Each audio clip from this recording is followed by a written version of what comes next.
స్నేహితునితో స్నేహితుడు చదివి ధ్యానించడానికి కీర్తన 17, 1 నుండి 15 వరకు. మొదటి వచనం. యెహోవా, న్యాయమును ఆలకించుము, నా మొరను అంగీకరించుము, నా ప్రార్థనకు చెవియొగ్గుము. మనం స్నేహితునితో మాట్లాడినట్టుగా ఉండే దేవునితో సంభాషణ అయిన ఈ ప్రార్థనాంశాన్ని విడిచిపెట్టకముందు నాపై గొప్ప ప్రభావం చూపిన ఒకానొక సంఘటనను మీతో పంచుకొనివ్వండి. 17వ శతాబ్దం 18వ శతాబ్ద ప్రారంభానికి చెందిన ఆర్చ్ బిషప్ మరియు వేదాంతి అయిన ఫ్రాంకోయిస్ ఫెన్లాన్ రచనలోనిది. అతను రాసింది ఈ విధంగా ఉంది. ఒకడు తన గుండెలోనున్న దానంతటిని దించుకునేలాగా దేవునికి నీ హృదయంలో ఉన్నదంతా చెప్పుకో. సంతోషాలను, బాధలను ఒక ప్రియ స్నేహితునికి చెప్పుకునే రీతిగా.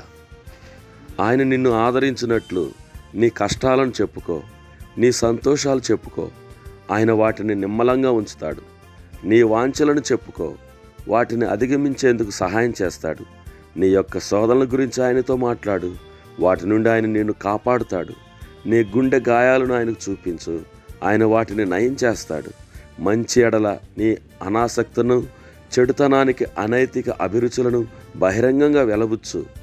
నీ అహంకారం కపటంగా ఉండేందుకు ఎలా శోధిస్తుందో, గర్వం నీకు ఇతరులకు ఎలా ముసుగు వేస్తుందో చెప్పు. ఆయనకు అన్నీ చెప్పుకో. ఆయన నీ స్నేహితుడు.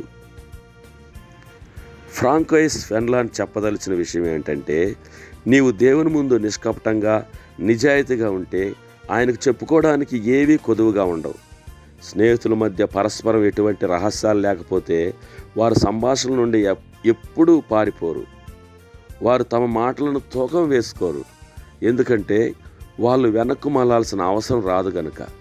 వాళ్ళు తమ హృదయం నిండిన కొద్దీ మాట్లాడతారు. మాటలను తూకం వేయవలసిన అవసరం లేకుండా వాళ్ళేమనుకుంటారో అదే మాట్లాడతారు. అన్నావలే మనం దేవుని ముందు మన హృదయాన్ని కుమ్మరించాలి. వాస్తవానికి విలాపవాక్యములు చెప్పినట్లు, నీళ్లు కుమ్మరించినట్లు ప్రభు సన్నిధిని నీ హృదయమును కుమ్మరించుము. విలాప 2:19.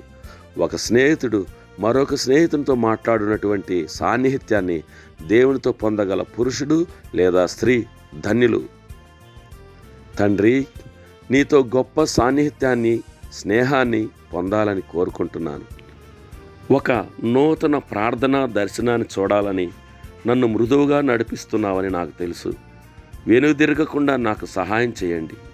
యేసు నామమున ప్రార్థిస్తున్నాను తండ్రి. ఆమెన్.